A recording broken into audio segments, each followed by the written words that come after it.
Alunos e alunas, sejam bem-vindos ao nosso canal. Sou o professor Icaro Castro e hoje vamos falar sobre as bactérias, esses micro-organismos que se encontram em todos os lugares. Essa aula abordará os seguintes tópicos.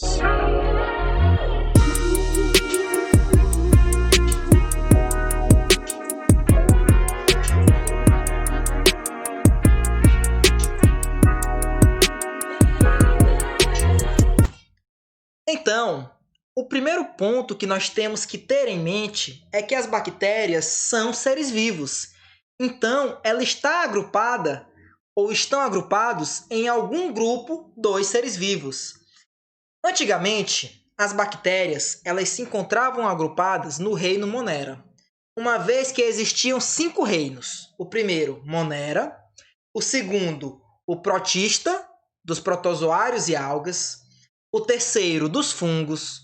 O quarto, das plantinhas. E o quinto, dos animais. Os 5 reinos.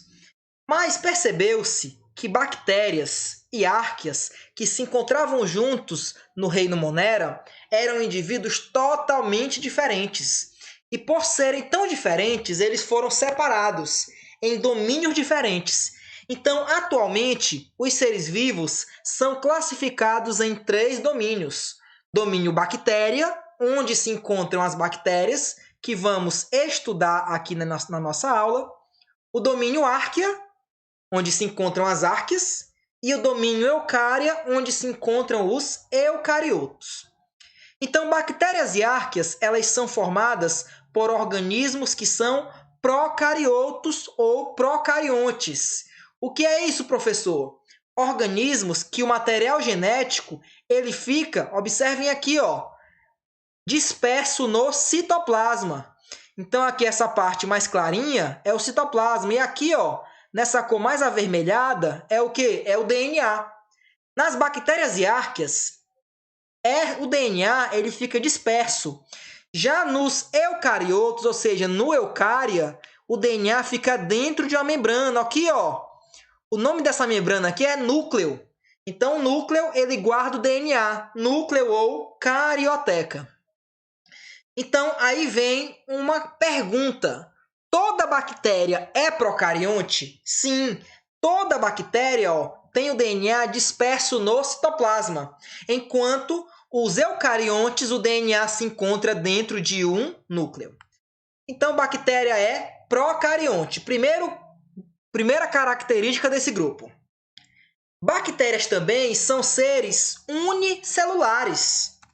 O que isso quer dizer, professor? Quer dizer que eles só são formados por uma única célula. Ah, professor, mas olha essa imagem aqui acima. Isso aqui é uma colônia de bactérias. Correto? Correto. Aqui, essa bactéria está junto com essa. Correto? Correto. Ele não tem 2 células aí? Não. Nesse caso, cada uma dessas bactérias é um organismo diferente. Por isso que ele é unicelular, porque cada uma delas é um único organismo. Mesmo que ele possa se associar a outras bactérias para formar uma colônia. Mas isso não quer dizer que ele é pluri ou multicelular. E como eu disse aqui, eles podem viver em colônias, como a foto aqui está demonstrando. Ah, esse de baixo aqui é o quê, professor? Isso aqui é a foto de um organismo multicelular. Aqui está a foto da raiz de uma cebola. Então, essa raiz ela tem várias células. E cada uma delas é responsável pela formação do organismo. Então, esse organismo tem muitas células. Cada célula é somente uma célula, não é um indivíduo. Já aqui, cada célula é um único organismo. Por isso que aqui é unicelular e aqui é pluri ou multicelular. Além disso, as bactérias elas precisam obter nutrientes como todo organismo. Então, em relação à nutrição, elas podem ser autótrofas ou heterótrofas. Professor, que nome complicado o senhor traz. Não é complicado, não. Imaginem que trofia significa nutrição. E auto é próprio. Então, autótrofos, eles se autonutrem. eles garantem a sua nutrição. Heterótrofo quer dizer o quê? Que a nutrição não é garantida por eles mesmos. Eles têm que consumir outros seres vivos para se nutrirem. Um exemplo, o milho, por exemplo, o pé de milho. Ele vai lá, ele pega carbono da atmosfera, ele pega esse carbono e faz o quê? Moléculas orgânicas. Ele produz a molécula orgânica, que serve para ele de nutriente. Então, ele que faz isso. Então, é autótrofo, porque ele pega e produz o seu próprio alimento, sua própria matéria orgânica. Já o ratinho não consegue fazer isso. Então, por isso, ele tem que ir lá no milho e se alimentar desse composto orgânico. Então, ele rouba, ele pega o composto orgânico de outro ser vivo. Dessa forma, é heterótrofo. Além disso, as bactérias também podem ser classificadas quanto à necessidade ou não de oxigênio. Bactérias que precisam de oxigênio são bactérias aeróbias. São seres aeróbios. Ou as que não precisam de oxigênio são bactérias anaeróbias ou seres anaeróbios. Então vamos lá, ó. Bactérias aeróbias, elas querem oxigênio. Se tem oxigênio, para elas está ótimo. Bactérias anaeróbias, elas não toleram oxigênio. Na presença dele, elas até morrem. Não é à toa que quando tu te fere, tua mãe joga no ferimento água oxigenada.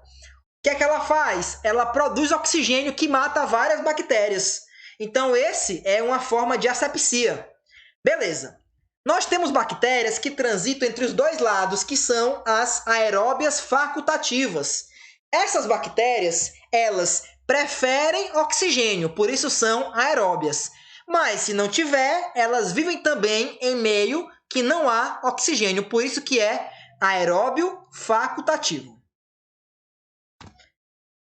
As bactérias, elas têm grande importância na saúde pública, uma vez que elas causam várias doenças, como tuberculose, difteria, hanseníase, coqueluche, pneumonia, dentre outras milhares.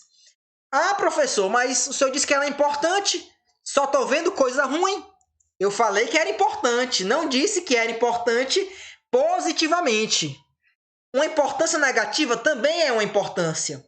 Por que tão importantes? Porque essas doenças acometem milhares de pessoas, o que necessita de estudos, compostos para livrar as pessoas das doenças, formas de evitar a doença. Então, tudo isso gera estudos, gera tecnologia, gera gasto na saúde pública. Falando em compostos químicos que atacam bactérias, nós temos que falar dos antibióticos. O que são antibióticos? São compostos químicos que atacam bactérias. Antibiótico é para atacar bactéria. O que é que eles fazem? Eles podem destruir a membrana da bactéria, podem agir nos ribossomos, podem agir no DNA, enfim. Esses compostos químicos, esses antibióticos, eles devem ser receitados por um médico. Ninguém pode tomar antibiótico de forma indiscriminada, uma vez que as bactérias podem adquirir resistência, chamado de resistência bacteriana. Ou seja, ela, ao ser exposta grandemente a um certo fármaco, ela fica imune àquele fármaco. Então, isso é um problema. Por quê? Porque o médico vai começar a mudar os antibióticos até que nenhum vai servir. E quando nenhum vai servir, a bactéria vai se espalhar e o indivíduo vai morrer. Por isso que é importante que você evite tomar antibiótico de forma indiscriminada.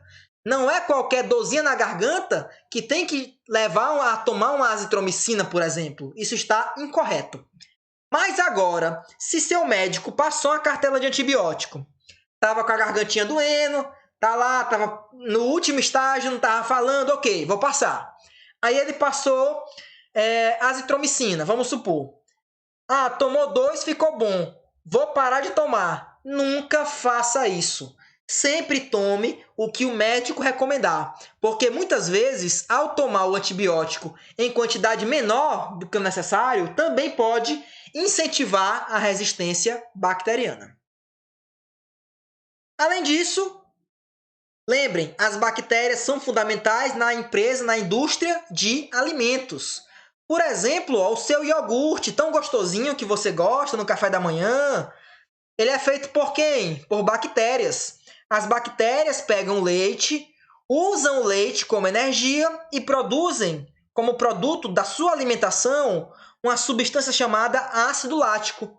Ela faz com que esse leite ele fique com a consistência mais espessa e assim forme o iogurte. Então veja aí a bactéria na indústria de alimentos. As bactérias também estão na tua microbiota. Estão ó, no teu intestino, no teu sistema digestório em geral. O que é que elas fazem? Várias coisas ótimas para nós. Primeiro ponto, as bactérias da microbiota, elas produzem vitaminas. Então, ó, tu tem várias vitaminas que as bactérias do teu corpo produzem para ti. Então, tu não tem que buscar em alimentos, uma vez que as bactérias que estão dentro de ti já a produzem. Além disso, as bactérias elas também servem para ocupar espaço. Ou seja, uma bactéria patogênica, uma que faria mal, ela muitas vezes não consegue ocupar o espaço porque está preenchida por bactérias boas, pela tua microbiota. Então, quando tu, por exemplo, dá uma diarreia braba, pesada, que tem que defecar no banheiro e que acontece muita perda de compostos do teu intestino, tu de imediato toma um Florax ou um Floratil. Por quê? Porque ele recompõe a flora intestinal. Ele vai aumentar a quantidade das bactérias boas para que ruins não cheguem a atacar. Eles também, por exemplo, melhoram a absorção de nutrientes, dentre outras vantagens. Então veja, a bactéria não é ruim. Não é só ruim, mas também traz muitos benefícios ao ser humano. Vamos lá, fertilização do solo. Se vocês já ouviram, muitas vezes os produtores eles fazem um ciclo, uma rotatividade de culturas. E nessa rotatividade eles escolhem leguminosas. Por quê? Porque leguminosas como feijão, por exemplo, se associam a bactérias. Veja aqui, ó, associação com seres vivos. E essa associação, elas melhoram a captação de oxigênio, de nitrogênio, pelas plantas. O nitrogênio, muitas vezes, se encontra na forma de amônia. E essa forma de amônia é difícil de ser absorvido. É difícil tu conseguir pegar a amônia, a plantinha pegar a amônia e conseguir absorver isso. Então ele pega essa amônia, a bactéria, e transforma isso em nitrito ou nitrato. Então veja, é uma associação ótima. Por quê? Porque a bactériazinha que está aqui na raiz, ó, formando esses nódulos, ela ganha um abrigo, ganha energia. E também é bom, por quê? Porque a plantinha ela ganha nutrientes, ela ganha nitrogênio de forma muito mais fácil. Então veja aí como as bactérias podem também atualizar, fertilizando o solo. Claro, não podemos esquecer da biotecnologia, que é a tecnologia empregada utilizando a vida, os seres vivos. Muitos seres humanos, por exemplo, eles têm uma doença chamada diabetes. E a diabetes, em um dos tipos, ele é causado pela ausência ou insuficiência de um hormônio chamado insulina. O que é que a insulina faz? Ela pega o açúcar que está no sangue e manda ele para dentro da célula. Então, quando a pessoa está com a glicose alta, não quer dizer que ela obrigatoriamente comeu muito açúcar. Não. Quer dizer o quê? Que o açúcar que está no sangue não conseguiu chegar dentro da célula. Quem faz isso é a insulina. Antigamente, como é que as pessoas que precisavam desse hormônio faziam? Existiam animais, como porcos, por exemplo, que ao serem matados, a insulina era retirada do seu pâncreas, armazenada e aí vendida ou dada para pessoas que têm esse problema, essa ausência. Hoje não. Hoje nós pegamos o DNA humano, colocamos dentro de uma bactéria e induzimos as bactérias a produzirem insulina para a gente. Veja que incrível como é importante as bactérias para os seres humanos. Então, as bactérias, elas têm várias estruturas que são muito importantes e que nós vamos conhecer agora. A primeira estrutura que eu quero mostrar para vocês é que aparece somente em algumas bactérias. Nem todas elas são flageladas. E a estrutura é o flagelo bacteriano. Mas as que têm esse flagelo, saiba que esse composto, essa molécula, ela é uma forma de movimentação da bactéria. É como se ele tivesse aqui, ó, um motor, onde esse flagelo se insere na bactéria, e esse motor ele pode rodar 15.000 vezes por minuto. Isso mesmo, 15.000 rotações por minuto. É o que roda o flagelo de uma bactéria para que ela consiga se movimentar. A bactéria também tem que ter, obrigatoriamente, DNA. Claro, todo ser vivo tem DNA. E ele se encontra aqui, ó, no nucleoide, que é uma região da bactéria. Não é núcleo, por quê? Porque não está delimitado por uma membrana. Então, tu chama de nucleoide. Sendo, então, esse ser um procarionte. Não esqueçam disso. Esqueçam o nome de vocês, mas não esqueçam o que é um procarionte. Além disso, a bactéria também tem pile. O que é pile? São estruturas que estão diretamente ligadas ao ancoramento da bactéria. Muitas bactérias, para invadir uma célula, por exemplo, elas têm que primeiro se ancorar nesse local. E o pile, que são esses pelinhos, ajudam no processo. Existe um pile chamado de pile sexual, que ele, além de se ancorar, ajuda a bactéria a trocar DNA. Exemplo, vamos supor que tu tem uma bactéria resistente à penicilina e a outra não é. Essa bactéria resistente pode passar o seu gene resistente para outra bactéria, tornando ela agora resistente também. Então veja que é uma forma de bactérias trocarem genes de interesse, genes que são bons para ela. Qual o nome da estrutura que é trocada? É o plasmídio. Então, o plasmídio é uma molécula de DNA que pode ser trocada entre bactérias. E ele passa pela pile sexual, sempre de uma bactéria macho para a bactéria fêmea. As bactérias também, como todo ser vivo, têm ribossomos. Lembra? O ribossomo ele faz o quê? A síntese de proteínas. Então, bactéria, como qualquer ser vivo, tem que ter ribossomos. Bactéria, como toda célula, tem citoplasma, onde se encontra o DNA.